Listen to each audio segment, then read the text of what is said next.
Online कौन आ रहा है इस टाइम पे? स्तुति है।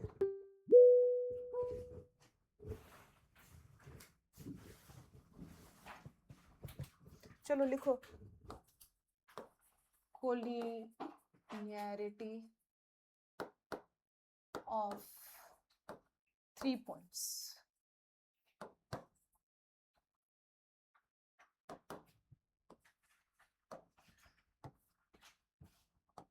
This is suppose A, B and C. 3 points are collinear. These 3 points are collinear. बच्चों ध्यान दो, क्या होगा पहले अपनी सोच बनाओ, फिर मैं लिख रही हूँ। अगर ये 3 पॉइंट्स कोलिनियर हैं तो डिस्टेंस फॉर्मूला लगा, डिस्टेंस फॉर्मूला थोड़ी इसमें लगाओगे, वेक्टर्स कर रहे हो तो वेक्टर का कॉन्सेप्ट यूज करो ना। क्या निकालोगे? फर्स्ट में ए बी वेक्टर निकालोगे और कोई दूसरा वेक्टर बी सी वेक्टर निकाल लो। ए बी और बी सी तो निकल जाएगा, 2 points are given, then we can find the vector A B and B सी।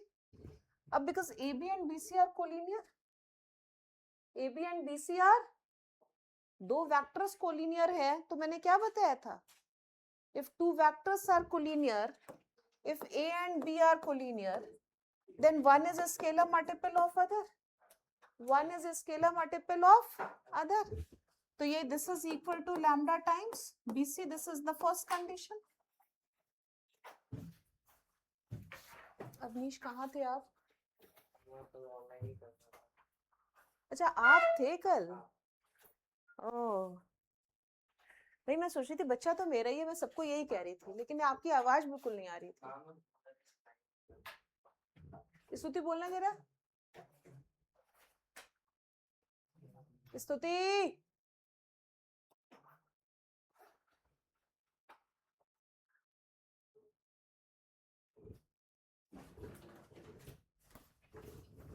इस स्तुति से मैं ऐसा एक्सपेक्ट नहीं करती, कुछ तो बात होगी।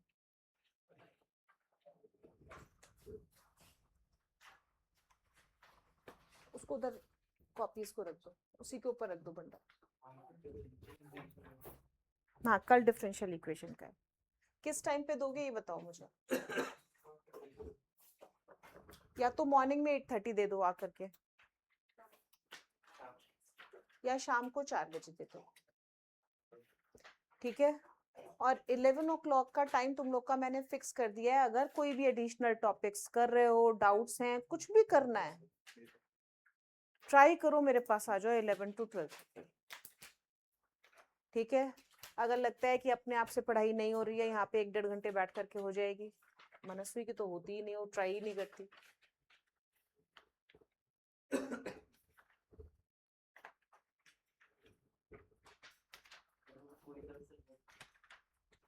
मैथ्स की बात करो ना, कोई सा भी सब्जेक्ट कैसे पढ़ाऊंगी मैं?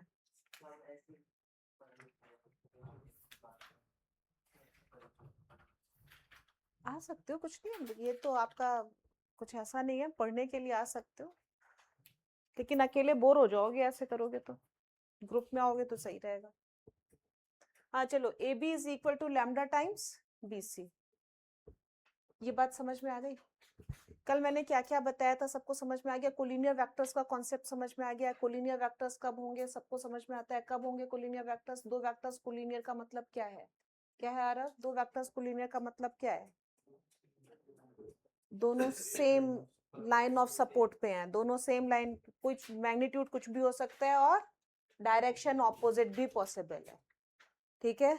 तो इस बात को हमने कैसे लिखा था कि कोलिनियर वेक्टर्स होंगे तो क्या होगा, क्या क्या कंडीशंस लिखी थी उसमें, कि सबसे पहले तो A is equal to lambda B लिखा था। अगर कंपोनेंट्स की फॉर्म है, हमने A1i प्लस A2j, इसको कनेक्ट कर पा रहे हो एग्जाम्पल के through, A3k, B vector is equal to B1i B2j B3k। तो क्या लिखा था पैरेलल के केस में? A1 upon B1 is equal to A2 upon B2 is equal to A3 upon B3। ये लिखो नहीं, अभी ये सब मैं बता चुकी हूँ लास्ट क्लास में, सबको समझ में आ गया? इक्वल्स टू लैम्डा लिखना चाहो तो वो भी लिख सकते हो, बात समझ में आ गई? ये दो कंडीशंस बताई थी। तीसरी क्या बताई थी? अगर नॉन कोलिनियर वेक्टर्स हैं, अगर नॉन कोलिनियर वेक्टर्स हैं और नॉन जीरो भी हैं और आपको ये दिया हुआ है X A plus Y B is equal to 0 और नॉन कोलिनियर हैं, तो individually they are equal to 0, तभी ऐसा हो सकता है। अदरवाइज एक दूसरे में रिलेशन मिलेगा, क्योंकि ये वाली फॉर्म मिलेगी। समझ में आ गया? इंडिविजुअली जो कोफिशिएंट्स है वो कैसे होंगे? इक्वल होंगे, यानी ये वेक्टर्स कैसे होंगे? इंडिपेंडेंट होंगे। बात समझ में आ गई सबको? ठीक। अब मैंने 3 पॉइंट्स की, यहाँ पे वेक्टर्स की कोलिनियरिटी की बात नहीं कर रही हूँ, किसकी कोलिनियरिटी की बात कर रही हूँ? 3 पॉइंट्स की। तो 3 पॉइंट्स में सबसे पहले हमें क्या फाइंड करना है? वेक्टर ए बी और वेक्टर बी सी। तो वही बात हो गई कि दो vectors collinear, one is linear combination of other. Second condition,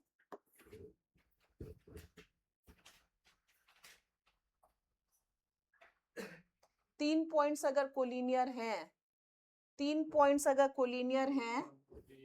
हाँ, तो ए एक्स, बेटा एरिया ऑफ ट्रायंगल भूल जाओ। क्यों भूल जाओ area of triangle? Area of triangle हम 2D में डिटर्मिनेंट से निकालते थे, 3D में हम वेक्टर से निकालेंगे। अभी मैंने वो कॉन्सेप्ट नहीं बताया, समझ में आ गया? तो अभी एरिया ऑफ ट्रायंगल की बात हम ना करें।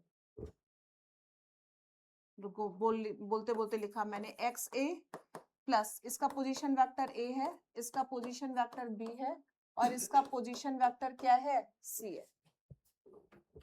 इसका पोजीशन वेक्टर क्या है? सी है। ठीक है, तो मैं क्या लिख रही हूँ? X A plus Y B plus Z C is equal to 0. This is called linear combination of vectors. अभी बताऊंगी हालांकि वो भी। This implies x plus y plus z is equal to 0. ऐसा क्यों हुआ? जरा पहले तो खुद ही सोच लो, कि ऐसा क्यों हुआ। A B is equal to lambda B C है। ए बी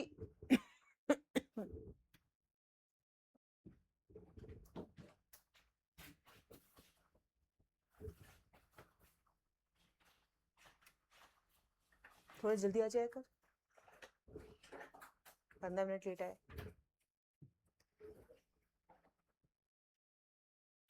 बोर्ड पे देख रहे हो सब बच्चों? मैंने ये लिखा था, इस बात को इससे कनेक्ट कर रही हूँ, जरा ध्यान देना। ए बी वेक्टर किसके इक्वल होगा? Position vector of B minus position vector of A is equal to lambda times B C vector किसके इक्वल होगा? Position vector of C minus position vector of B. अब इसको अगर देखें तो B minus A is equal to lambda C minus lambda B, B minus A. हाँ, तो बच्चों ए को उधर लेके जाओगे, A vector plus minus lambda plus 1 B plus lambda C is equal to 0। क्या मैंने सही लिखा है? इस फॉर्म में लिखा है इसे, A vector B vector C vector, this is X, this is Y and this is Z. ध्यान दो, क्या इन सबका सम 0 है?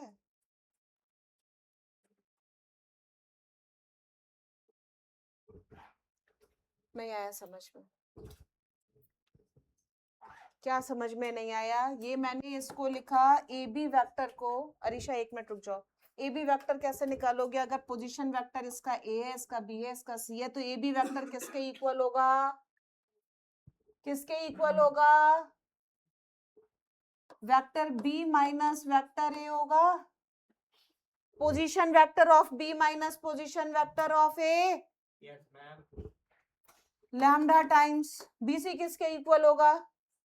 Position vector of C minus B. क्या लिखूं? C vector minus B vector.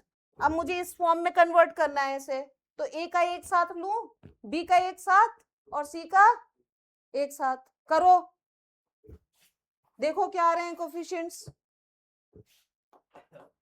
ये कितना आएगा, ए को राइट साइड में शिफ्ट कर दिया, ए ही आएगा। बी का कोफिशिएंट यहाँ पे माइनस लैम्डा है, यहाँ पे कितना आएगा -1, तो लैम्डा +1 बी, और सी का coefficient lambda C is equal to 0। देख लो सम कितना आया, 0 आया ना, क्योंकि तीनों वेक्टर्स कैसे थे, कोलिनियर। तो सेकंड कंडीशन आ गई समझ में, कोलिनियरिटी ऑफ वेक्टर्स बिल्कुल अलग है और कोलिनियरिटी ऑफ पॉइंट्स बिल्कुल अलग है। बात समझ में आ गई? चलो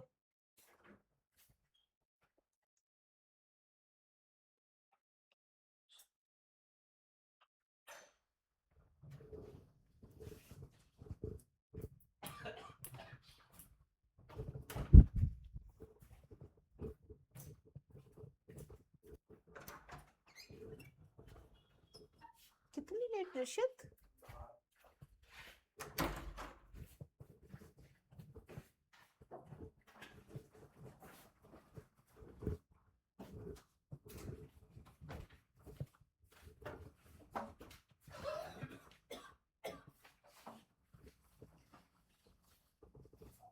स्केलर प्रोडक्ट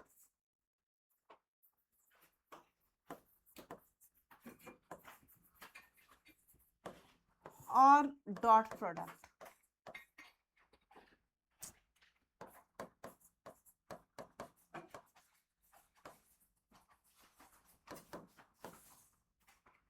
स्केलर प्रोडक्ट और dot product, A and B are two vectors, ठीक।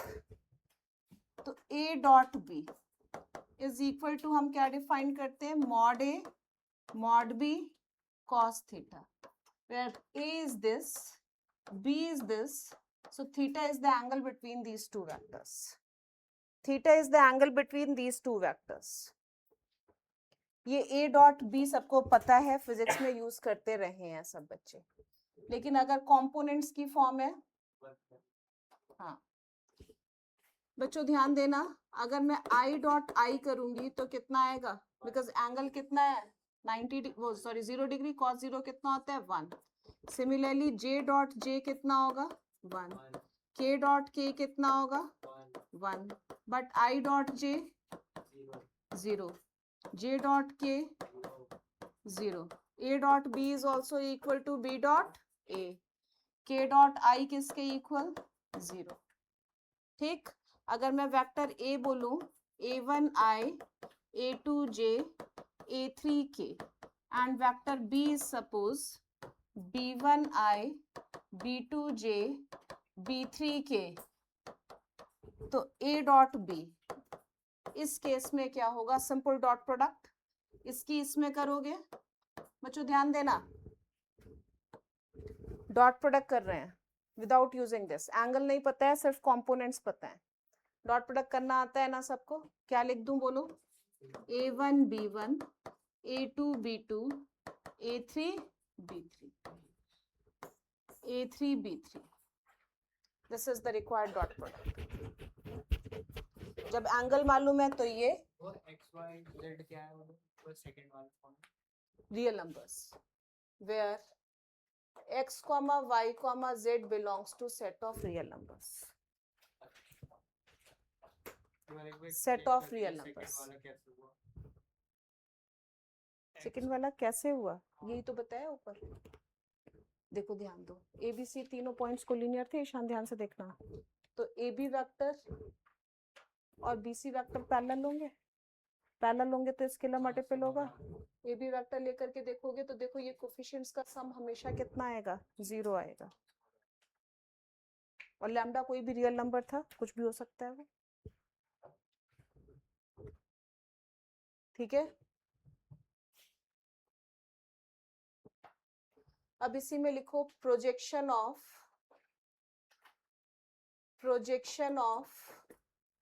ए on B, projection of A on B,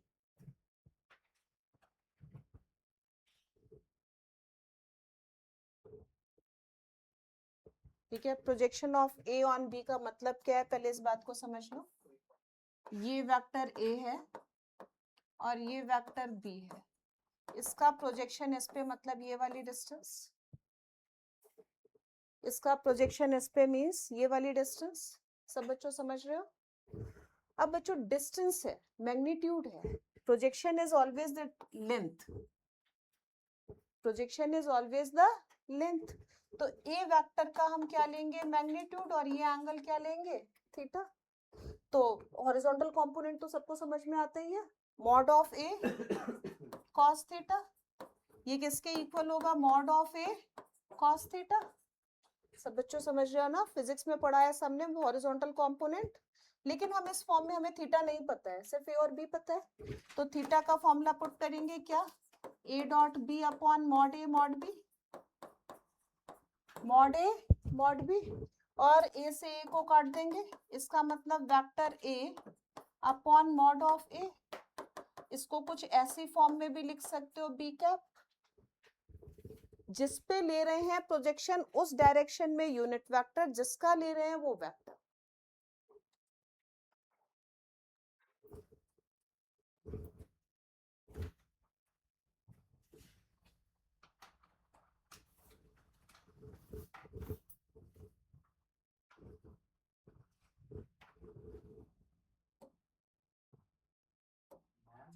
बेटा एन कैप तो क्रॉस में आता है, वो अभी तुम लोग थोड़ा अधूरी अधूरी नॉलेज के साथ चल रहे हो, और अभी शांत रहो, मैं जो लिख रही हूँ बस उतना लिखो। देखो इसके बाद आएगा प्रोजेक्शन ऑफ बी ऑन ए। बच्चों क्या होगी, खुद ही बता दो आप लोग, बी ऑन ए क्या होगा, वेक्टर बी और ए कैप, वेक्टर बी और ए कैप। अब इसमें कई बार ये पूछते हैं, projection vector along A, along B, पहले वाले केस में प्रोजेक्शन वेक्टर along B, मतलब क्या है इसका, बेटा ध्यान से देख रहे हो ना सब लोग, क्या बोला मैंने, ए का प्रोजेक्शन बी पे तो ये वाली लेंथ रिप्रेजेंट कर रहा है, जैसे ही मैंने बोला प्रोजेक्शन वेक्टर अलोंग बी, यानी अब हमें लेंथ तो ये लेनी है और डायरेक्शन किसकी लेनी है, बी की, मैग्नीट्यूड ये लेना है, डायरेक्शन किसकी लेनी है, बी की।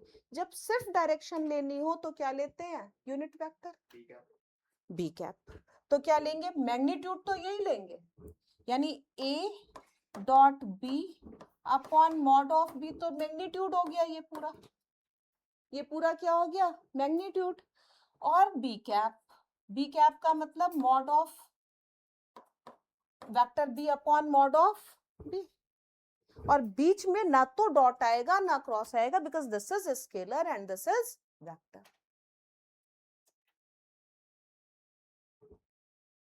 प्रोजेक्शन वेक्टर की बात समझ में आई, क्या बोला मैंने,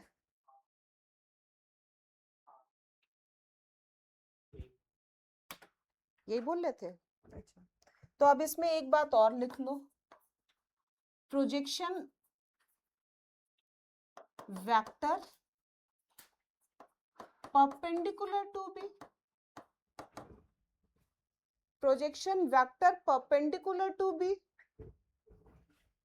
बी के परपेंडिकुलर प्रोजेक्शन वेक्टर क्या होगा,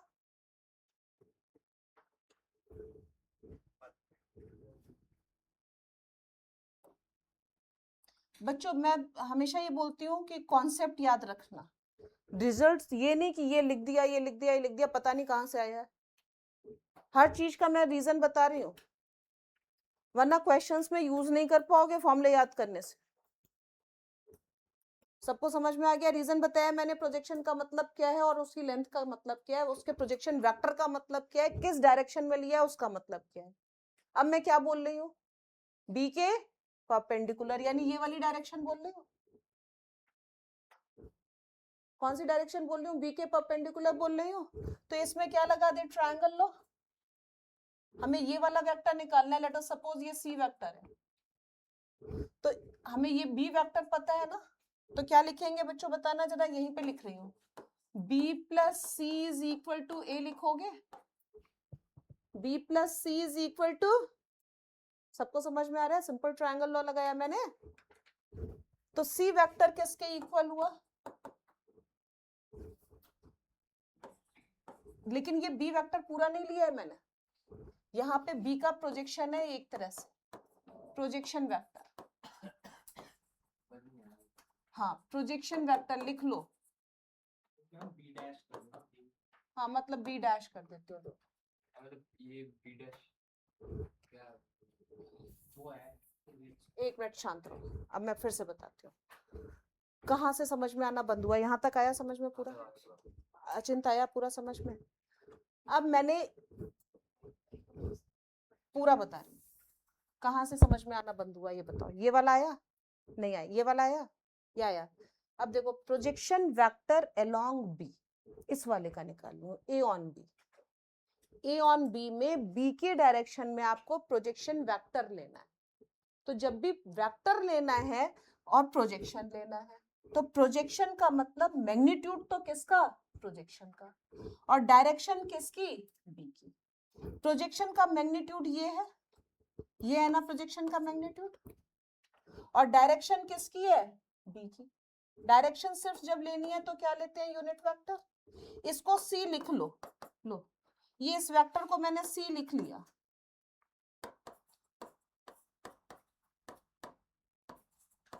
इसको बी कैप लिख दूं, इसको सी लिख दिया और इसको डी लिख दो,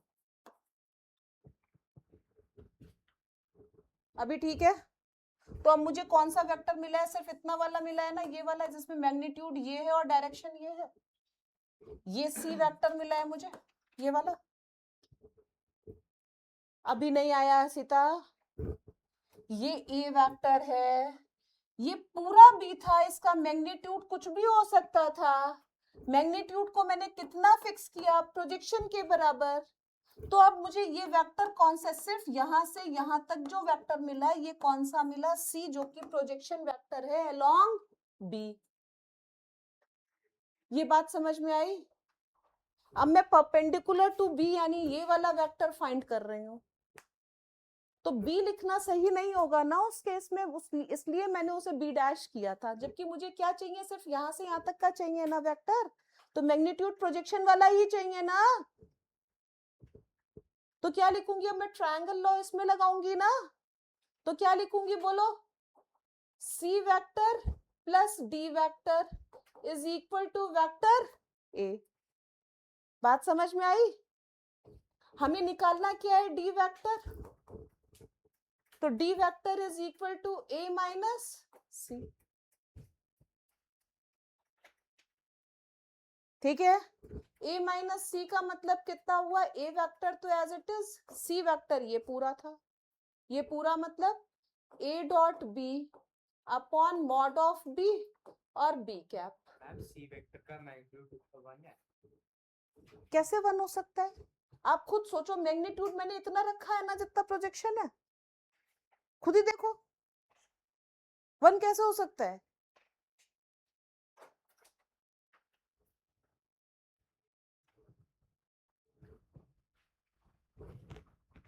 आ गया क्या समझ में, प्रोजेक्शन का कॉन्सेप्ट समझ में आ गया, प्रोजेक्शन वेक्टर का भी कॉन्सेप्ट आ गया, अलोंग बी और परपेंडिकुलर टू बी, ठीक,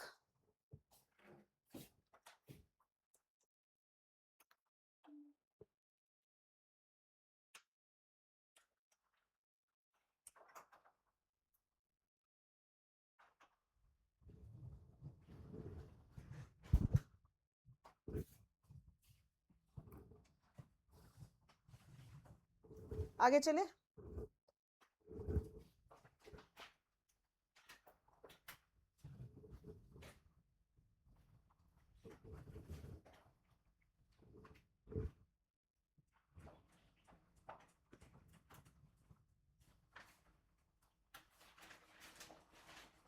एनसीईआरटी लाए हो आज की, आज में खत्म करेंगे वेक्टर और 3D दोनों, आज करा दूंगी, मैं सोच रही हूँ, वरना करोगे ही नहीं तुम लोग।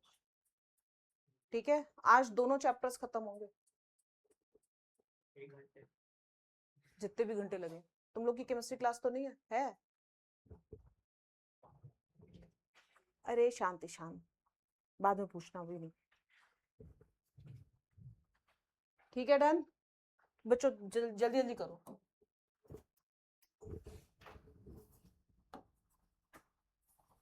एंगल बाइसेक्टर,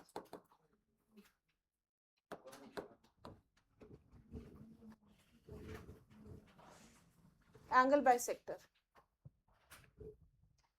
देखो एंगल बाइसेक्टर का कॉन्सेप्ट समझो, एंगल बाइसेक्टर का कॉन्सेप्ट समझो। सबसे पहले बोर्ड पे देखो, ये वेक्टर ए है और मैंने इतना बड़ा लिया, ये वेक्टर बी है। ठीक, तो बच्चों ये जो पैरेललोग्राम का डायगोनल होता है, अगर मैं पैरेललोग्राम कंप्लीट करूं तो ये वाला वेक्टर क्या होता है? a प्लस बी होता है। बनाना नहीं अभी, a प्लस बी होता है। क्या पैरेललोग्राम में ये एंगल इसके इक्वल होता है? यस मैम, होता है। ये एंगल इसके इक्वल होता है, स्क्वायर में होता है। ये एंगल इसके इक्वल होता है, ऑल्टरनेट इंटीरियर एंगल्स। नहीं होता ना, तो ये बाइसेक्टर नहीं है, नहीं है ना, क्योंकि ये क्या है? पैरेललोग्राम। अगर मैं इसकी जगह रोम्बस बना दूं तो हाँ, तो ये एंगल बाइसेक्टर बन जाएगा, ये एंगल बाइसेक्टर बन जाएगा, ये दोनों ट्रायंगल्स कॉन्ग्रुएंट हो जाएंगे। ठीक है, लेकिन इस वेक्टर को हमें रोम्बस बनाने के लिए इस वेक्टर को यूनिट लेंथ का कर दें और इस वेक्टर को भी यूनिट लेंथ का कर दें, तो दोनों की लेंथ इक्वल हो गई, डायरेक्शन वही रही, डायरेक्शन वही रही। लेकिन ये जब एंगल बाइसेक्टर नहीं था तो अब ये क्या बन गया? एंगल बाइसेक्टर बन गया, लेकिन उसमें ये वेक्टर्स क्या है? A cap and B cap. समझ में आ गया? लेकिन इसने सिर्फ डायरेक्शन दी, मैग्नीट्यूड नहीं। इसने सिर्फ क्या दी? डायरेक्शन दी, मैग्नीट्यूड नहीं, क्योंकि दोनों के मैग्नीट्यूड्स को हटा दिया था हमने। समझ में आ गया? तो इसका मैग्नीट्यूड यानी प्रोजेक्शन ले लेंगे angle bisector of vector A and B is lambda times A cap plus B cap, where lambda is the magnitude of this bisector, जो कि वेरिएबल होगा। बात समझ में आ गई? क्यों हुआ? सबको समझ में आ गया एंगल बाइसेक्टर? एंगल बाइसेक्टर का यही कॉन्सेप्ट था।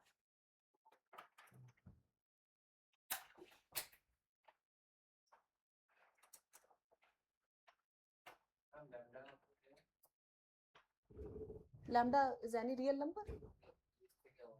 मैग्नीट्यूड तो हमने फिक्स नहीं किया ना इसका, मैग्नीट्यूड तो कुछ भी हो सकता है ना।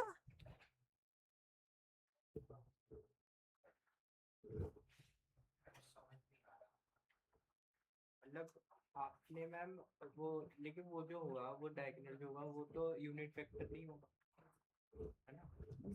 मैंने बोला यूनिट वेक्टर नहीं होगा, क्योंकि यूनिट वेक्टर्स का सम है वो तो। हाँ, मैंने यही कब कहा कि वो यूनिट वेक्टर है, लेकिन डायरेक्शन दे रहा है ना बाइसेक्टर की।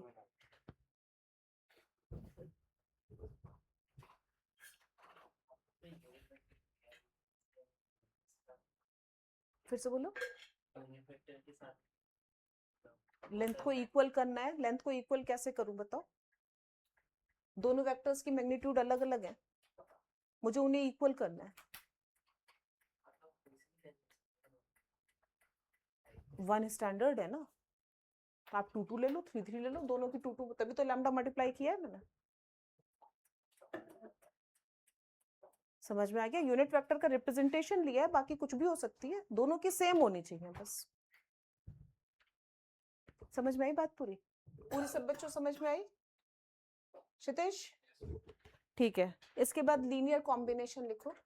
Linear combination of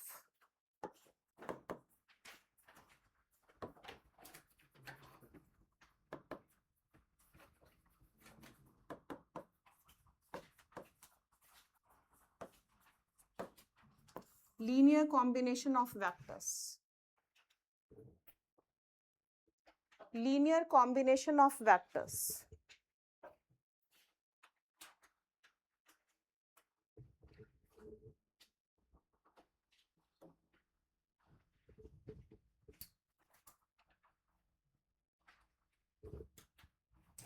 Let A1, A2, A3, so on, An be vectors, and x1, x2, x3, so on, xn be real numbers. Real numbers. Then x1 a1 plus x2 a2 plus x3 a3 so on xn an is said to be the linear combination of vectors a1, a2, a3, so on, an. This expression is called the linear combination of vectors, where x1, x2, x3 are real numbers.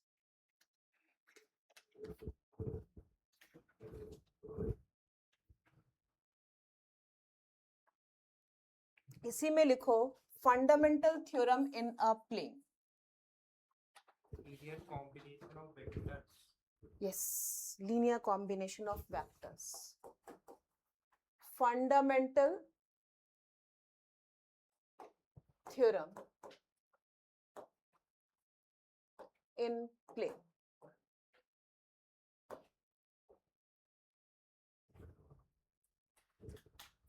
Fundamental theorem in plane. Rishit समझ में आ रहा है सब? देखो ध्यान दो, एक plane में, ये कोई प्लेन है, एक प्लेन में दो वेक्टर्स हैं a and b. Two vectors are always coplanar. Two vectors are always coplanar. अब बच्चों तीसरा वेक्टर अगर मैं कोई भी बोलूं, r बोला let us suppose, this can be expressed as a linear combination of these two. मतलब इन दो में कुछ भी रियल नंबर से मल्टीप्लाई डिवाइड करके ऐड सब्ट्रैक्ट करके ये वेक्टर आपको मिल जाएगा, अगर ये वेक्टर कोप्लेनर है तो. अगर ये वेक्टर कोप्लेनर है तो. समझ में आ गया? यानी इस वेक्टर की डिपेंडेंसी इन दोनों पे होगी.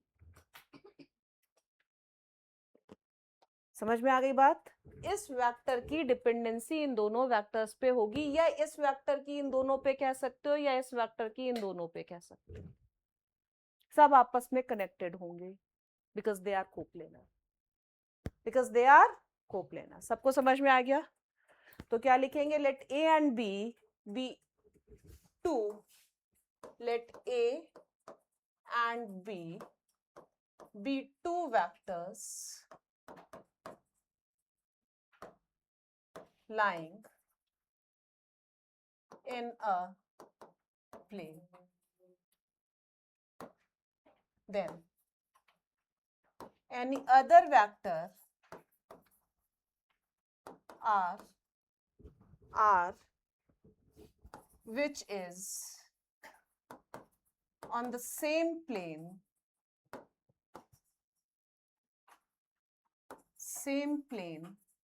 can be expressed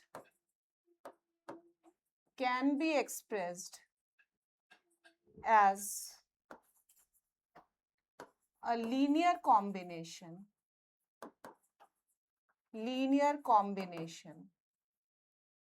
of A and B. जैसे R वेक्टर को मैं कहूंगी कि किस फॉर्म में XA प्लस YB की फॉर्म में एक्सप्रेस किया जा सकता है if they are coplanar. If they are coplanar.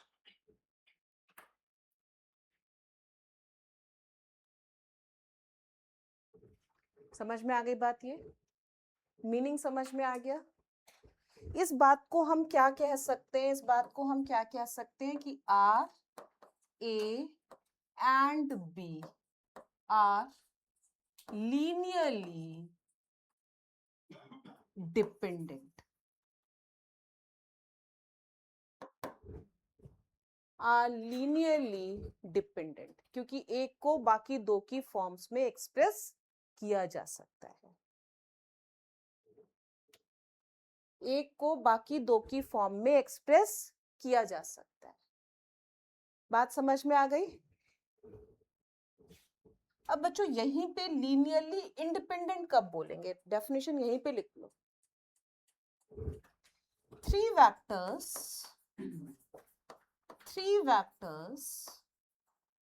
A, B and C are said to be linearly independent if there exist X, Y, Z all zero. सारे कैसे होने चाहिए? सब जीरो होने चाहिए. such that XA plus YB plus ZC is equal to 0.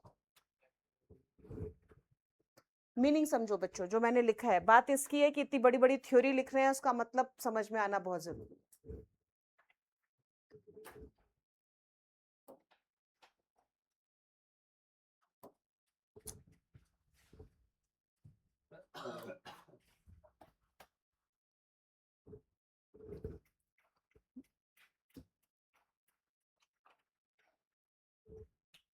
लिख लो पहले.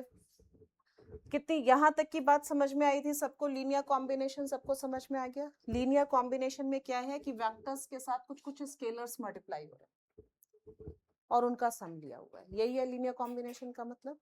अब जब मैंने बोला फंडामेंटल थ्योरम इन प्लेन, तो मैंने क्या बोला? जब भी तीन वेक्टर्स एक ही प्लेन पे लाई करेंगे तो एक वेक्टर बाकी दो से रिलेटेड होगा. कोई भी वेक्टर ले लो, बाकी दो से रिलेटेड का मतलब क्या है कि उन्हीं दो वेक्टर्स में कुछ मल्टीप्लाई डिवाइड करके ऐड सब्ट्रैक्ट करके तीसरा वेक्टर बन रहा होगा. सबको समझ में आ रही है बात? यानी हम इस बात को अगर लैंग्वेज में बोले, मैथमेटिकल लैंग्वेज में क्या बोलेंगे? Every vector is the linear combination of other two. सबको समझ में आ गई बात? ये लीनियर कॉम्बिनेशन में यहाँ पे कोई कंडीशन नहीं है कि ये वैल्यूज कुछ भी हो सकती हैं, यानी इनकी डिपेंडेंसी आपस में है. अब डिपेंडेंसी कब नहीं होगी? जब ऐसा कोई भी रिलेशन ना मिले. ऐसा कोई भी रिलेशन नहीं मिले, यानी एक्स वाई ऐसे कोई भी रियल नंबर्स ना मिले जिसमें हम आर को रिप्रेजेंट कर पाए इस फॉर्म में, तो डिपेंडेंसी नहीं होगी. तो इसका मतलब कोई भी सारे 0 0 0 है, यानी ए बी सी आपस में कहीं भी डिपेंडेंट एक दूसरे में रिलेशन नहीं दे रहा है, रिलेशन नहीं मिल रहा है. सबको समझ में आई बात क्या बोल रही हूँ? भाई एबीसी में रिलेशन नहीं मिला ना, तीनों वैल्यू 0 कर दी मैंने, तो 0 इज इक्वल टू 0 मिल गया.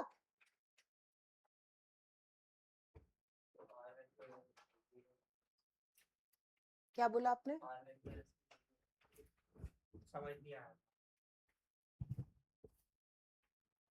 पहले क्या समझ में नहीं आया ये डिसाइड करो. कोप्लेनर वाला आया? लैम्डा कोई x और y लेके करें। लैम्डा म्यू एक्स वाई कुछ भी ले लो, रियल नंबर्स हैं बस। ठीक है, ये समझ में आया? इसको इसको लैंग्वेज में बोलोगे, मैथमेटिकल लैंग्वेज में क्या बोलोगे कि आर डिपेंड कर रहा है ए और बी पे, क्योंकि ए और बी से ही बन के आर आ रहा है, तो इनकी आपस में डिपेंडेंसी हो गई। ए की वैल्यू आर और बी की टर्म्स में निकाल सकते हो। आपस में डिपेंडेंसी, जब भी इस टाइप का रिलेशन एग्जिस्ट कर रहा है तो आप बोलोगे ना ये सब आपस में डिपेंडेंट हैं। यानी डिपेंडेंट में तो ये रिलेशन मिल रहा है, ये रिलेशन ना मिले तो इसका मतलब क्या है? डिपेंडेंसी नहीं है। मैम लेकिन ऐसे एग्जांपल तो उसमें नहीं है। अच्छा, आई जे के का लो, वेक्टर ए लो आई, वेक्टर बी लो जे, वेक्टर सी लो के। क्या आपस में कनेक्शन है? तीनों में कोई कनेक्शन नहीं है ना, तो ये कोप्लेनर हैं क्या? नहीं है ना। इन्हें हम क्या बोलते हैं? Independent vectors. These are called independent vectors. अब मैं बोलूं कि आई प्लस जे, ये क्या है? आई प्लस जे है, जो कि किन से मिलकर के 2j लगा दो, तो ये वेक्टर इन दोनों से मिलके बना ना। समझ में आ गया? तो जिस प्लेन में आई और जे लाई कर रहे हैं उसी प्लेन में ये भी लाई करेगा। समझ में आ गई बात? क्योंकि उन्हीं का लीनियर कॉम्बिनेशन ये है, उन्हीं से मिलकर के बना है ये। नहीं आई बात समझ में? नहीं आई?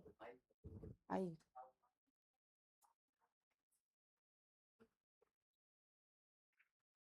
मैं इनके बीच में रिलेशन निकालने की कितनी भी कोशिश करूं, मैं कहूं कि आई को कनेक्ट करो जे से भी और के से भी, आप कर पाओगे कभी भी? क्या कोई भी कोफिशिएंट इनका सम 0 दे पाएगा? यहाँ पे कुछ भी लगा लो, क्या ये वैल्यू 0 मिल पाएगी? कोई भी लीनियर कॉम्बिनेशन 0 दे पाएगा? 0 देने के लिए इन सबको इंडिविजुअली क्या होना पड़ेगा? 0 होना पड़ेगा। यानी आई जे के में कोई रिलेशन कभी भी नहीं मिलेगा।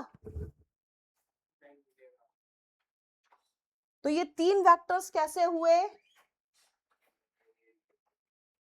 अगर मैं बोलूं आई plus 2j plus 3k suppose,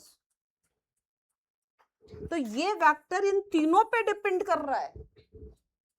ये वेक्टर इन तीनों पे डिपेंड कर रहा है। इसका मतलब जिस प्लेन में ये तीनों वेक्टर्स हैं उस प्लेन में ये भी लाई करेगा। ये लेकिन 3 वेक्टर्स से एक प्लेन मुश्किल है। सबको समझ में आ रहा है? ठीक है, तो 2 वेक्टर्स से मैंने बताया आपको, इसीलिए क्लियर है? तो डिपेंडेंसी जहां पे भी है वहां पे कोफिशिएंट्स कैसे होंगे? नॉन जीरो कोफिशिएंट जरूर होंगे, कम से कम एक नॉन जीरो जरूर होगा, सारे 0 नहीं हो सकते। हाँ बोलो। अगर 3 वेक्टर वो इंडिपेंडेंट है तो क्या वो जो मतलब तीनों एक ही प्लेन पे लगता है? बोला ना 3 वेक्टर्स डिपेंडेंट हैं तो तीनों एक ही प्लेन पे लाई करेंगे, यानी एक दूसरे की फॉर्म में एक्सप्रेस किए जा सकते होंगे। मैं बस यहाँ पे जो लिखा है ऑल जीरो मतलब क्या है? मतलब तीनों वैल्यू 0 के इक्वल है, implies x is equal to y is equal to z is equal to 0, all 0, तभी इंडिपेंडेंट होंगे।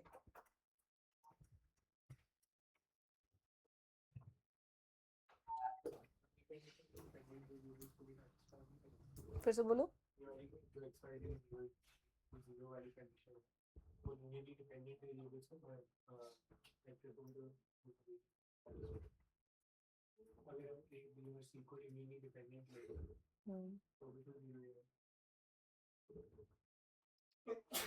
वो तो एक केस होगा, हमेशा 0 होना जरूरी नहीं होगा।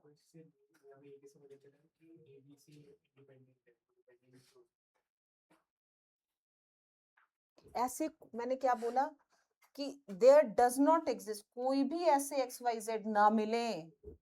अगर एक भी मिल रहा है तो डिपेंडेंसी है, ऐसे कोई भी ना मिले सिवाय जीरो के। समझ में आ गई बात? सिवाय जीरो के कोई और ना मिले, ठीक है? आ गई बात समझ में आप पूरी? डिपेंडेंसी और इंडिपेंडेंसी दोनों बातें समझ में आ गई? ठीक, वेक्टर प्रोडक्ट पे आ जाओ।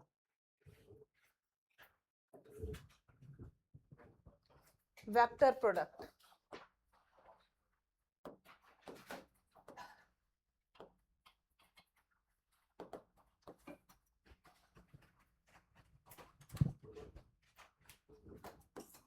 this is vector A and this is vector B.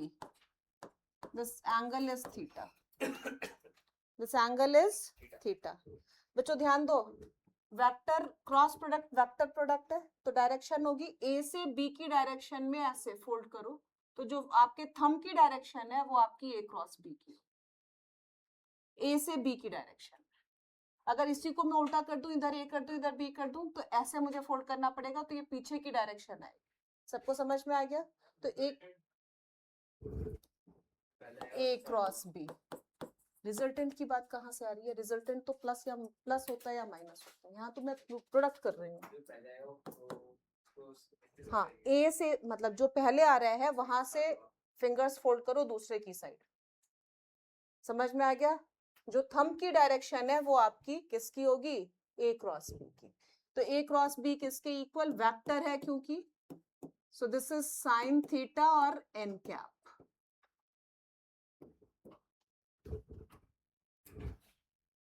ये एन कैप क्या है? N cap normal to vectors A and B both, या आप कह सकते हो normal to the plane in which A and B lie। जिस प्लेन में A और B हैं उसके परपेंडिकुलर, उसके नॉर्मल प्लेन में N होगा। ठीक, तो इसका मतलब क्या हुआ?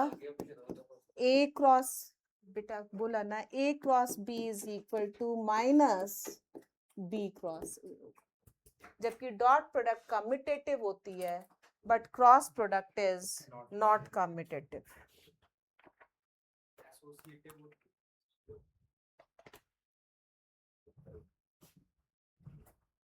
बताऊंगी वो भी, वो that is called vector triple product.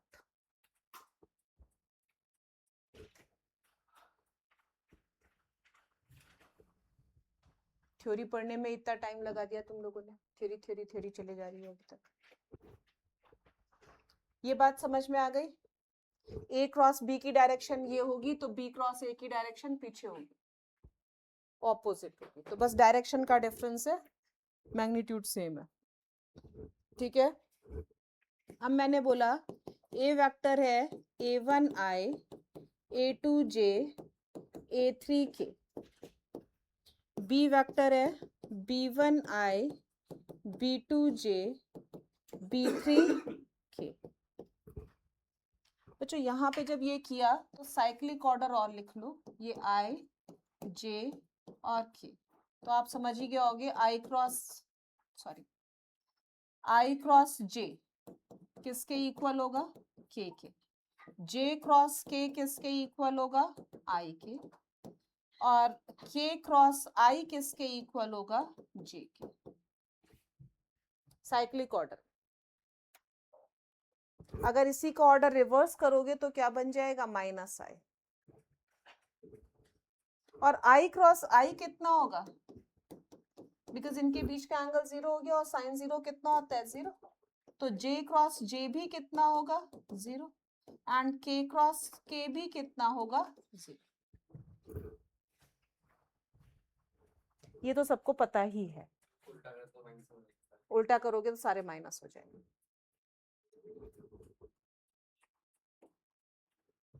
अब मैं कर रही हूँ A cross B,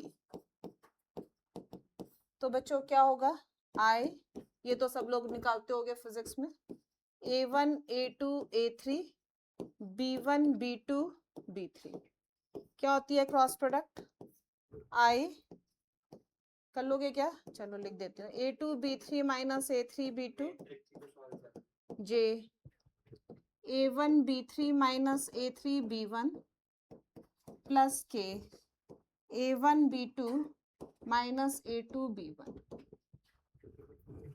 This is A cross B.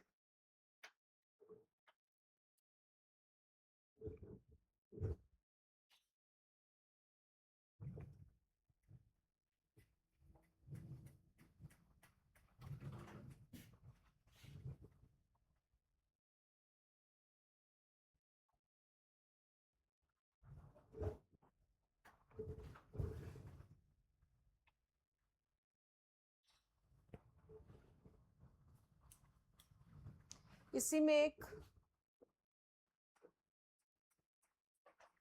लेग्रैंज identity कहलाती है,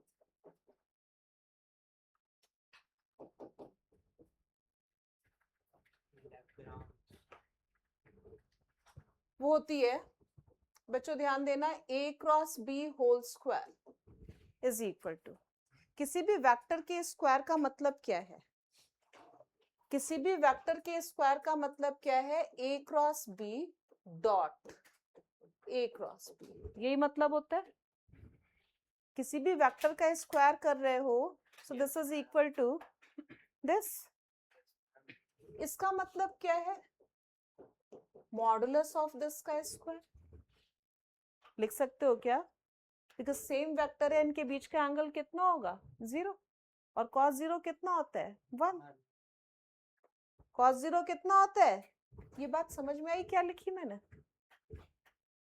नहीं आई, A क्रॉस B का स्क्वायर, किसी भी वेक्टर का स्क्वायर का मतलब क्या है, A डॉट A, इसका मतलब क्या है, मॉड A cos 0, ऐसे लिखूंगी मैं, अभी सही है, ये तो आ गया, तो ये अभी कुछ लिखा थोड़ी है मैंने, अभी तो एक्सप्लेन ही किया है ये ना, दिस इज इक्वल टू, अगर मैं A क्रॉस B ये लिख रही हूं, तो mod of A cross B किसके इक्वल है, ये तो पूरा मॉडुलस ही है, सिर्फ किस पे मॉड लगेगा, वेक्टर n पे, ये n कैप है, ध्यान रखना, ठीक, तो ये क्या होगा, mod A mod B sign theta, और n कैप का मॉड कितना हो जाएगा, 1, बिकॉज यूनिट वेक्टर है, तो यहां पे देखो ये क्या हुआ, mod of A square mod of B square और sine square theta, mod of A square mod of B square 1 minus cos square theta, this is equal to mod A square mod B square minus mod A square mod B square cos square theta, mod of A square mod of B square minus, क्या आएगा ये, A dot B whole A dot B whole square, and this can also be written as A dot A dot B, A dot B या B dot A जो भी लिखना चाहो, और B dot B, ये फॉर्म एडवांस में questions में आती है, डायरेक्ट इस फॉर्म पे क्वेश्चन आता है,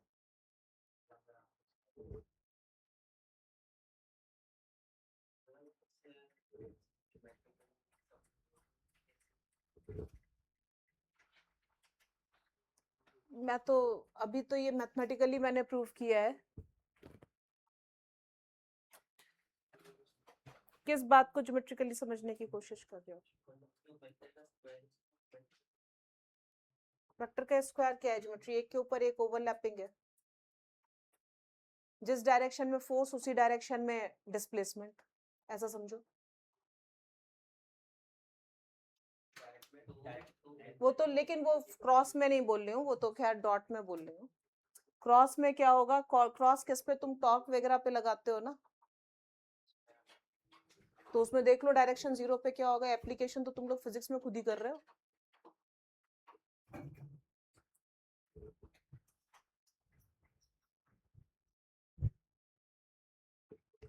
मोमेंट ऑफ इनर्शिया,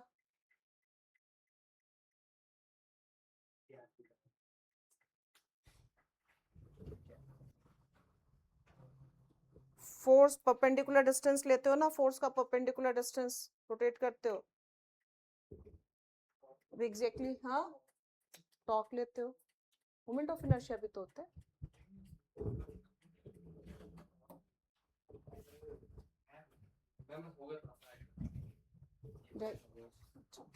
लो लिखो। और कितनी छोटी बच्ची है।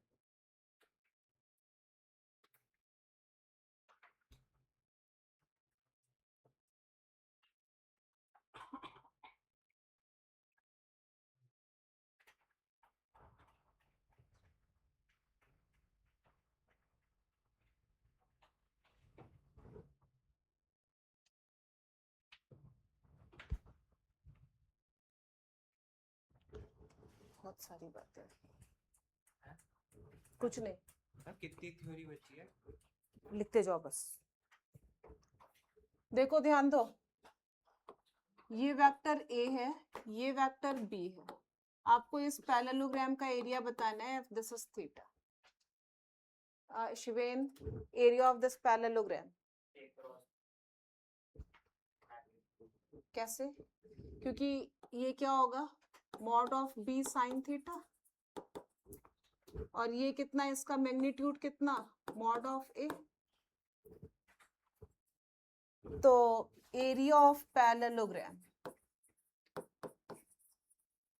जिसकी एडजेसेंट साइड्स क्या है, ए और बी, क्या होगा जल्दी बता दो। बेस इनटू हाइट होता है, बेस कितना, mod A mod B sine theta. This can be written as mod of A cross mod of A cross B.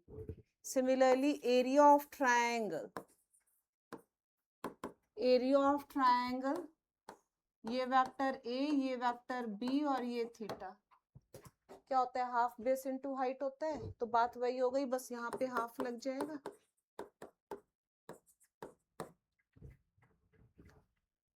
ठीक, ठीक है बच्चों, हाफ बेस इनटू हाइट, बात वही है, वो जो ऊपर किया वही नीचे, बस ट्रायंगल में हाफ हो गया।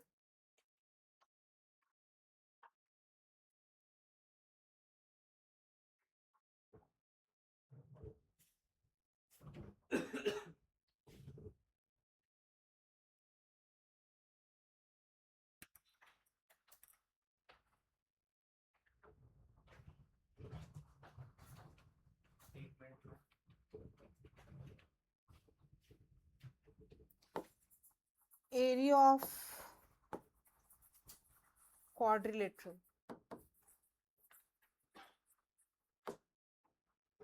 एरिया ऑफ क्वाड्रिलेटरल क्या होगा, हाफ d1, ये तो सबको पता भी होगा, d1 cross d2 where d1 and d2 are diagonals of quadrilateral.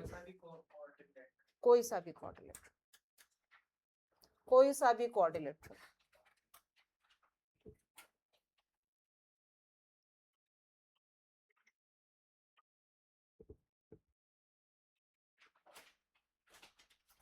एक एरिया ऑफ ट्रायंगल की फॉर्म और भी होती है, this is half of A cross B plus B cross C plus C cross A, जहां पे A B C sides vectors है, A B C side vectors नहीं, sorry, position vectors. This position vector of A, position vector of B and position vector of vertex के position vectors हैं A B C.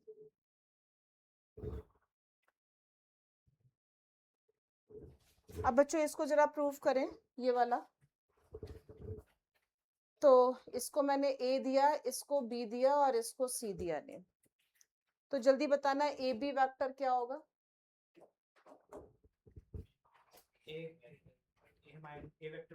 B vector minus ए ले लो, चलो। Final minus initial होता है, A B लिखा है मैंने। ए बी लिखा है ना, तो मैं बी ए लिख दे रही हूँ, चल ठीक है, ये बी ए वेक्टर। अब ठीक है, ए माइनस बी, ठीक है। अब बी सी लिखो, बी सी वेक्टर क्या होगा? C minus B. B C vector क्या होगा? C minus B. Area of triangle क्या होता है? एरिया ऑफ ट्रायंगल क्या होता है? Half B A cross B C, half B A cross B C का मॉड।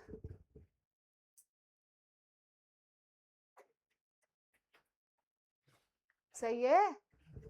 तो हाफ बी ए वेक्टर क्या है? A minus B cross C minus B. करना जरा cross product, term by term करोगे, टर्म बाय टर्म करोगे क्या आएगा? A cross C minus A cross B minus B cross C plus B cross B. क्या चीज नहीं है इसमें? D1 D2 are diagonals of quadrilateral.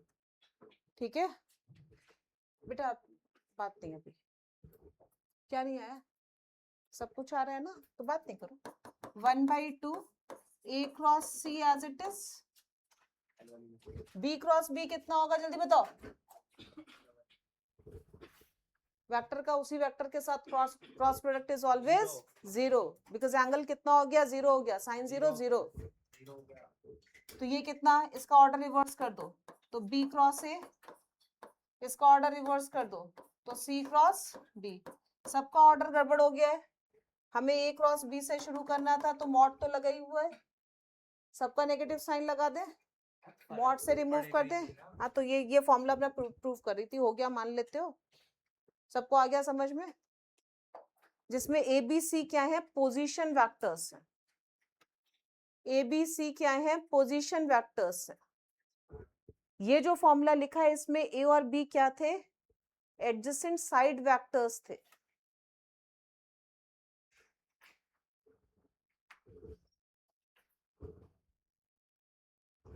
Achin ठीक है?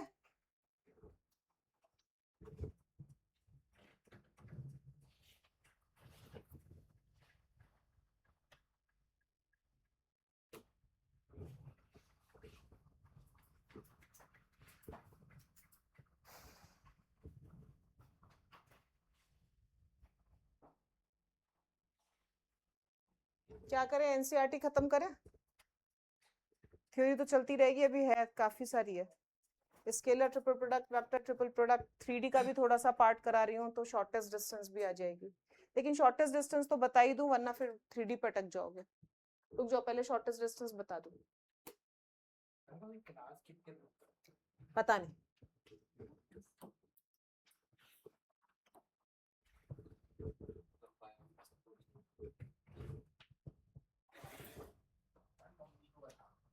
क्या बताना है, उन्हें सब पता है। कहीं और चले गए, इमेज ऐसी बनाई हुई है शाम में।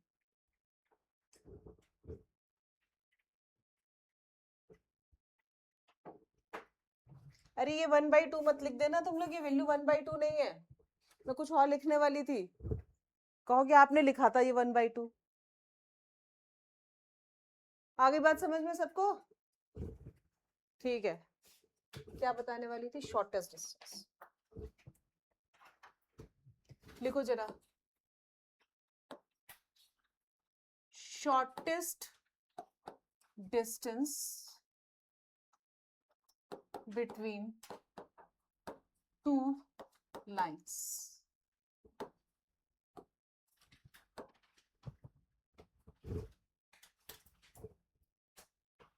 वेक्टर्स के बीच की डिस्टेंस नहीं होती कभी भी, किसके बीच में डिस्टेंस होती है?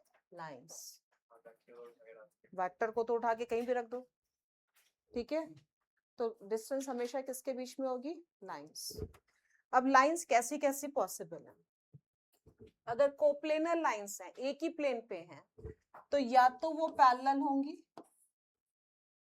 या तो वो पैरेलल होंगी अगर एक ही प्लेन पे हैं, या फिर इंटरसेक्टिंग होंगी। तीसरा कोई ऑप्शन नहीं हो सकता। लेकिन अगर नॉन कोप्लेनर लाइंस हैं तो वो कैसी होंगी? ना तो पैरेलल होंगी और ना ही इंटरसेक्टिंग होंगी। They are called skew lines.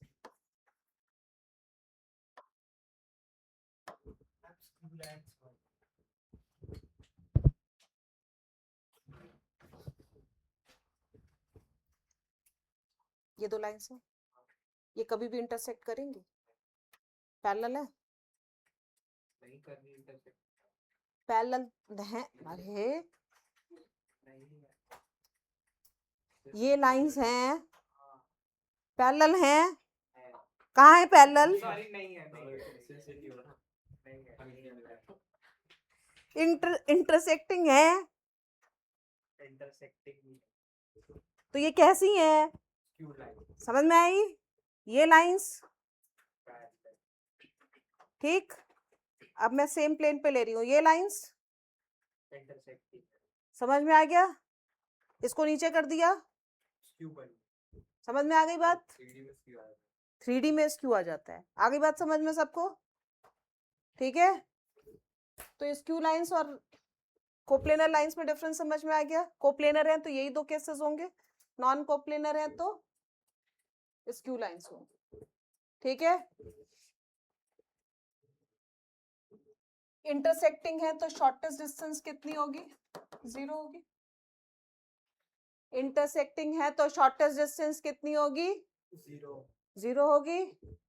अब इसमें देखो, इधर ये लाइन है r is equal to a1 plus lambda b, this is equal to r is equal to a2 plus mu b। मैंने दोनों में b सेम रखा है। क्यों रखा है?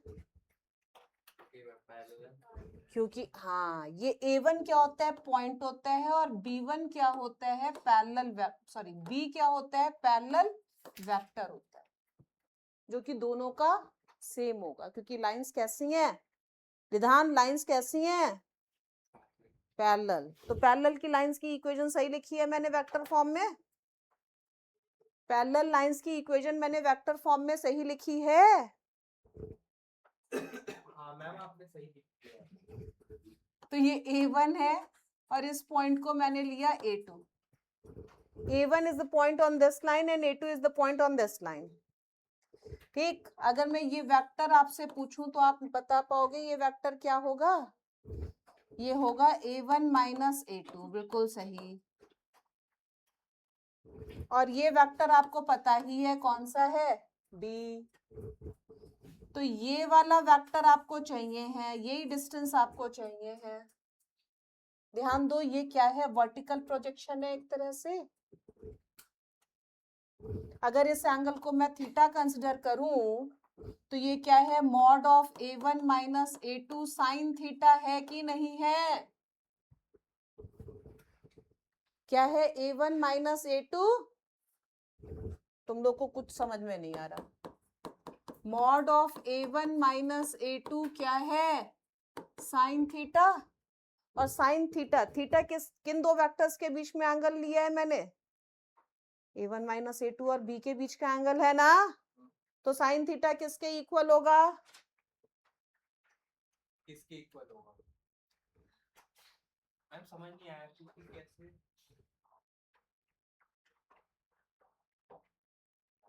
क्या समझते? थीटा कैसे एंगल है?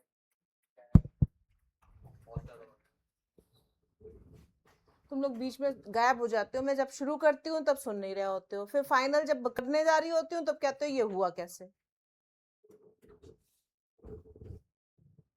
पूरा लिख दिया, अब बताओ फिर से। मैम थीटा पूछना था। अब साथ में पूछना जब बनाऊं तब। पहली लाइन की इक्वेशन बोल क्या लिखी थी मैंने? a1 plus lambda b। तो ये पैरेलल वेक्टर बी हो गया। अरे ऊपर लगाना था, नीचे लगा दिया। दूसरा a2 प्लस म्यू बी, तो इसके पैरेलल भी बी वेक्टर है। इस पे पॉइंट क्या है a1, इस पे पॉइंट क्या है, ये बात समझ में आई है यहां तक की? तो ये वाला वेक्टर क्या होगा, ये बात आई है इतनी। ये वेक्टर मुझे पता है, क्या मुझे ये वेक्टर पता है? ये वेक्टर पता है? नहीं, नहीं पता ना। तो कौन सा पता है? ये बी पता है, ये वाला वेक्टर पता है, ये पता है। तो इनके बीच का एंगल मैंने क्या कंसिडर किया? क्यों किया, समझ में आया? अब मुझे डिस्टेंस तो ये वाली चाहिए है, ये वर्टिकल कंपोनेंट है कि नहीं है? इस वेक्टर का वर्टिकल कंपोनेंट है कि नहीं है इस थीटा के रेस्पेक्ट में? मैम समझ आ गया। तो मैंने ये क्या कुछ गलत लिखा है? अब पढ़ के बताते। a1 माइनस a2 का मैग्नीट्यूड साइन थीटा, ये सही लिखा? साइन थीटा किस में आता है? क्रॉस प्रोडक्ट में आता है। और कॉस थीटा किस में आता है? डॉट प्रोडक्ट में आता है। जिन वेक्टर्स के बीच का एंगल है उसकी। तो किन वेक्टर्स के बीच का एंगल है थीटा? a1 माइनस a2 और b के बीच का है। तो साइन थीटा किसके इक्वल होगा? Mod of a1 minus a2 cross b upon mod of a1 minus a2 mod of b।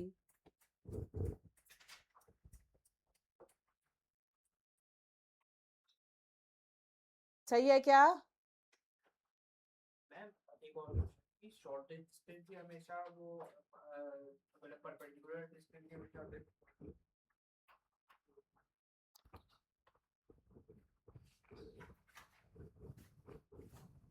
ये एक लाइन है, ये एक लाइन, इन दोनों के बीच में ये डिस्टेंस है, ये शॉर्टेस्ट होगी।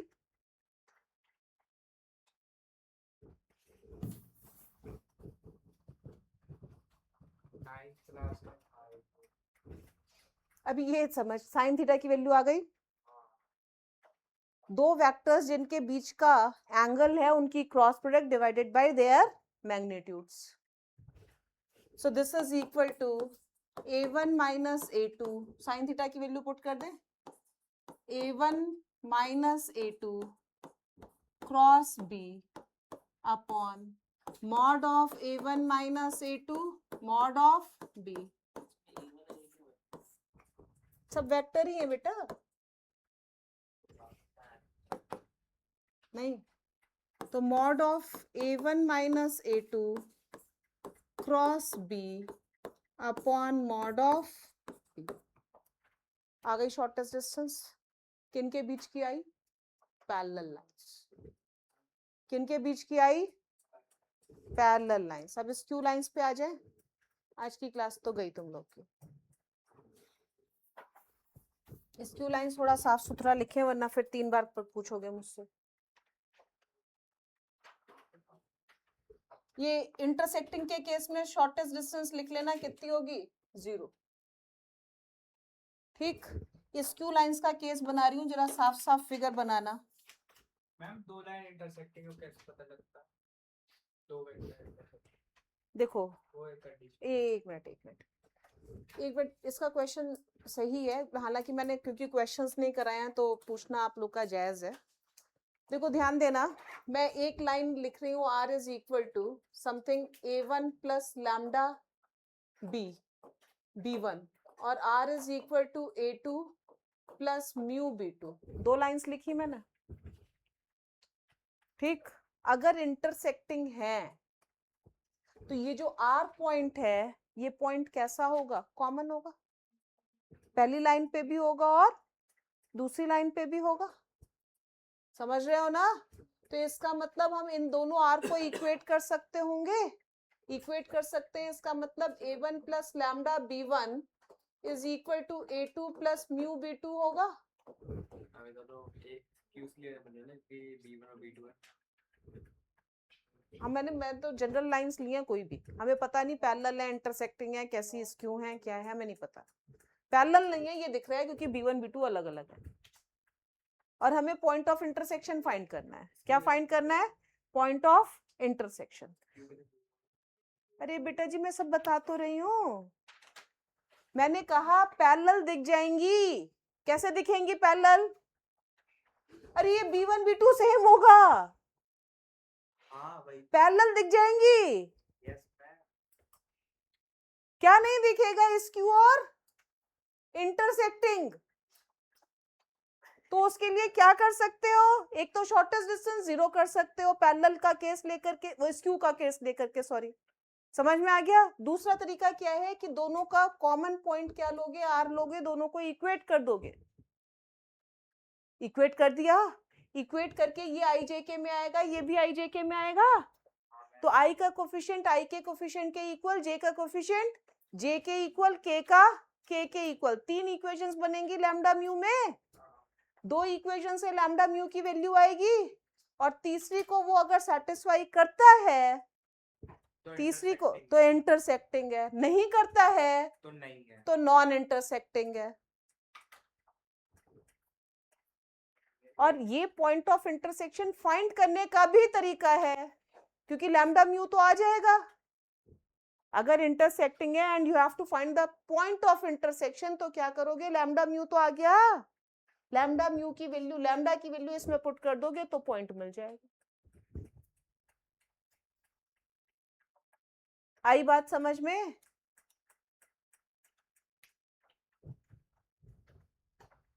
क्या क्या बताया मैंने? बताया कभी इंटरसेक्ट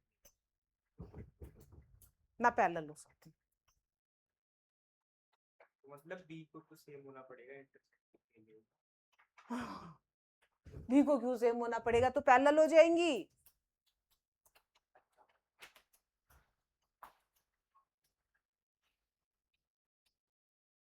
तो वहां पे स्क्यू नहीं होगी। इसके दिमाग को मैं रीड कर रही होती हूँ, नया क्वेश्चन निकल के आ जाता है। एक मिनट बैठ जाती हूँ, पहले मैं तेरे क्वेश्चन ही सुन लेती हूँ। बता मैम फिर दोनों स्क्यू नहीं हो गई? तो शुरुआत से शुरू करिए, स्क्यू और पैरेलल और उसमें क्या गड़बड़ है बताओ। मैम B1 B2 जो है सेम होगा तो मतलब इंटरसेक्टिंग नहीं होगा। एक मिनट, मैंने सुना नहीं, मच्छर आ गया था एक। बोलो फिर से। B1 B2 सेम नहीं होगा तो मतलब इंटरसेक्टिंग नहीं होगा। ये किसने कहा? सेम नहीं होगा तो इंटरसेक्टिंग नहीं होगा? इंटरसेक्टिंग हो सकता है। ठीक है, क्वेश्चन है वो। आपको भी हो गया? पैरेलल है, B1 B2 जब सेम नहीं है तो इंटरसेक्टिंग भी हो सकता है, स्क्यू भी हो सकता है। फिर से एक बार ध्यान दो। ये मच्छर कहाँ से आ गया? तुम लोग साथ लेके, दरवाजा खुला हुआ है क्या? ध्यान देखिए, दरवाजा देखिएगा।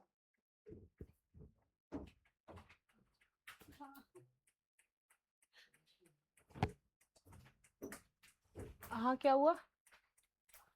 अभी क्या कंफ्यूजन है ये बता दो मुझे। B1 B2 अगर सेम है तो इसका मतलब क्या है? पैरेलल है। B1 B2 सेम नहीं है तो क्या मतलब है? स्क्यू हो सकता है तो इंटरसेक्टिंग कुछ भी हो सकता है। हाँ। बात समझ में आ गई सबको? अब मैं शॉर्टेस्ट डिस्टेंस निकाल दूं इस टू लाइंस की, करो जल्दी से। ये क्या है? R is equal to A1 plus lambda B1, और ये क्या है? R is equal to A2 plus mu B2। B1 B2 अलग अलग लिए हैं मैंने, because lines are not parallel.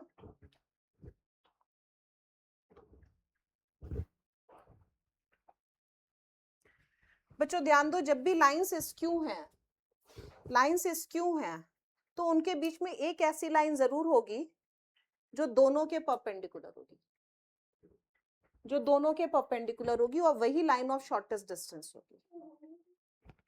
समझ रहे हो? जब भी दो लाइंस स्क्यू होंगी तो एक लाइन ऐसी जरूर होगी जो दोनों के परपेंडिकुलर होगी, और वही लाइन क्या होगी? Line of shortest distance. Clear है?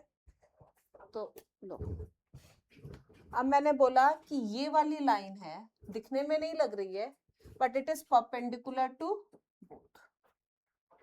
This is perpendicular to both the lines. तो इस लाइन का वेक्टर बता सकते हो क्या होगा? इस लाइन की डायरेक्शन में क्या था? B2, इस लाइन की डायरेक्शन में क्या था? B1। तो वो वेक्टर जो इन दोनों के परपेंडिकुलर है, मैंने बताया था वो क्रॉस प्रोडक्ट से आता है, because A cross B is the vector which is perpendicular to both A and B. So this is the vector B1 cross B2 which is perpendicular to both A and B.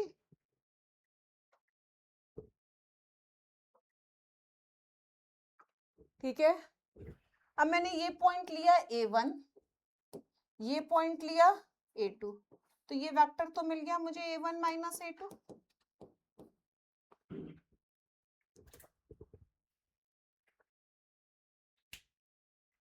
ठीक है, A1 minus A2 मिल गया। अब इसका component किस direction में निकालना है? Perpendicular, इस डायरेक्शन में निकालना है। तो इस वेक्टर को वैसे तो मैं उठा करके इधर, लेकिन इसकी मैग्नीट्यूड फिक्स्ड है तो मैं इस डायरेक्शन में निकालूंगी यहाँ पे। सबको समझ में आ गया? तो ये कहाँ से क्या हुआ?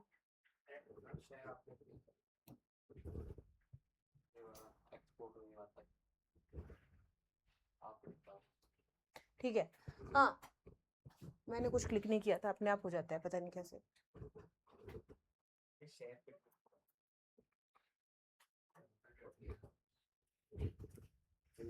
अभी शांत रहो तुम लोग। तो क्या बोला? A1 माइनस A2 है। अब ये वाला वेक्टर क्या होगा? B1 cross B2। अब बच्चों मुझे जब ये वेक्टर पता है तो मैं इसी का प्रोजेक्शन ले लूंगी इस डायरेक्शन में। क्या होगा प्रोजेक्शन? जल्दी से बताना, इस वेक्टर का इस डायरेक्शन में प्रोजेक्शन। अब तो प्रोजेक्शन जानते हो, लेंथ ऑफ प्रोजेक्शन कितनी होती है? A1 माइनस A2 डॉट जिस डायरेक्शन में ले रहे हैं उसका यूनिट वेक्टर, तो B1 cross B2 upon mod of B1 cross B2। ये तो सीधे ही शॉर्टेस्ट डिस्टेंस आ जाएगी, और इसका मॉड बिकॉज डिस्टेंस है।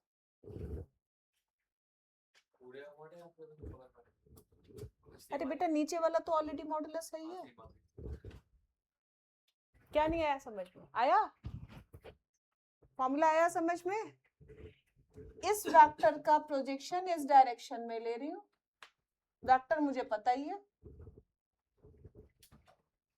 आ गया क्या समझ में? स्क्यू और इंटरसेक्टिंग दोनों का यही फॉर्मूला है। शॉर्टेस्ट डिस्टेंस इसी से निकालेंगे। लेकिन देखो उसमें ना क्वेश्चंस अभी सीबीएसई लेवल पे भी, सीबीएसई लेवल 3D का वही है जो जेई लेवल है। तो 3D एनसीईआरटी का बिल्कुल बेकार है वो, उसमें सीबीएसई का भी कोई क्वेश्चन नहीं मिलेगा आपको। लेकिन करना एक बार फॉर्मेलिटी है, करना तो पड़ेगा हमें। ठीक है, लेकिन मैं उसके भी क्वेश्चंस अलग से ही कराऊंगी, सारे टाइप्स कराऊंगी।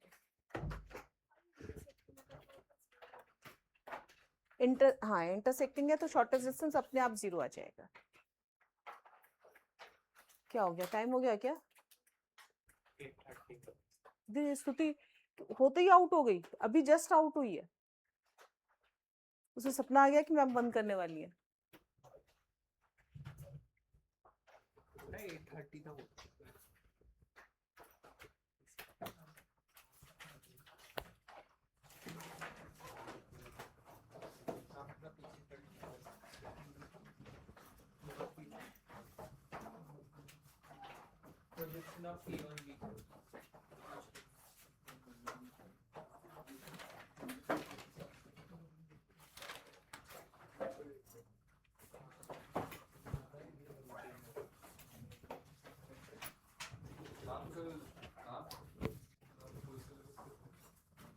नहीं नहीं, कल डिफरेंशियल इक्वेशन का टेस्ट है बच्चों, प्लीज देने आना, वरना मुझे चेक करने में बिल्कुल अच्छा नहीं लगता है। सिर्फ डिफरेंशियल इक्वेशन का, ठीक है?